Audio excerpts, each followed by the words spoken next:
gentlemen, my name is Alex Strovo, allwisconsinathletics.com, all Wisconsin, all athletics, all the time. Right here is the link to that. Now, as you probably know, the Green Bay Packers signed defensive end, former Chicago Bear, former Carolina Panther, Julius Peppers, early Saturday morning to a 3-year deal.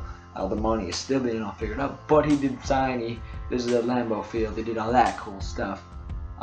Alright, and I posted on FanCred, I posted on Twitter, I posted on Facebook, and I said I would take your comments, I would take your questions, and I would do all the above. But first, I'm going to start with my thoughts. Julius Peppers brings phenomenal, absolutely phenomenal strength. He brings speed, he brings rushing the passer. He brings some things that no other defensive end in the NFL brings. And when you look at a guy like that who comes to the Green Bay Packers, brings them a defensive end or defensive lineman at all that they haven't had since the Reggie White era. And having a guy like Julius Peppers just completely changes their defense. They've had B.J. Raji, they've had Ryan Pickett, they've had Cullen Jenkins, they've had Kabir Bajapia-Miller. Guys like that who, yeah, they've done great things, but they haven't been able to be a every down player. And we'll talk about that later in this video. But Julius Peppers just changes the team if he can play to his prime. Obviously he's old. Older, not old, obviously he wouldn't be signing a 3-year contract if he was old. But he is not looking to become a all defensive player. He's looking to come and fill a good role, make some money, and do some work. And he's going to be able to do that with a weak defensive line. So, starting with thoughts and comments on FanCred, we only had one. Dan Coates, he gave me both a comment and a question. His comment was, he just needs to stay healthy. And then his question was, is he an every down player, or will he limit his snaps to half what he had with the Bears last season? When you look at Julius Peppers, he was a big role player with the Bears defense, as I think he will be with the Packers. Do I think he's an every down player? Yeah, I do. It's going to be Dayton Jones, Raji, and Julius Peppers on the line, or Julius Peppers will be playing opposite Clay Matthews at linebacker. That all has to be figured out. Most likely will be a defensive end, but he's more familiar with the 4-3 set versus the 3-4 set that the Packers run.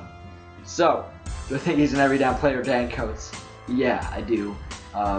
Whether he's playing linebacker or defensive end, he still should be an every down player. He should still be doing some work for the Packers. Hop into the Twitterverse. Does Twitter have a theme song? I feel like they should have a theme song. Alright, so Green Bay Packers' name, his @ is 409_Packers_fan.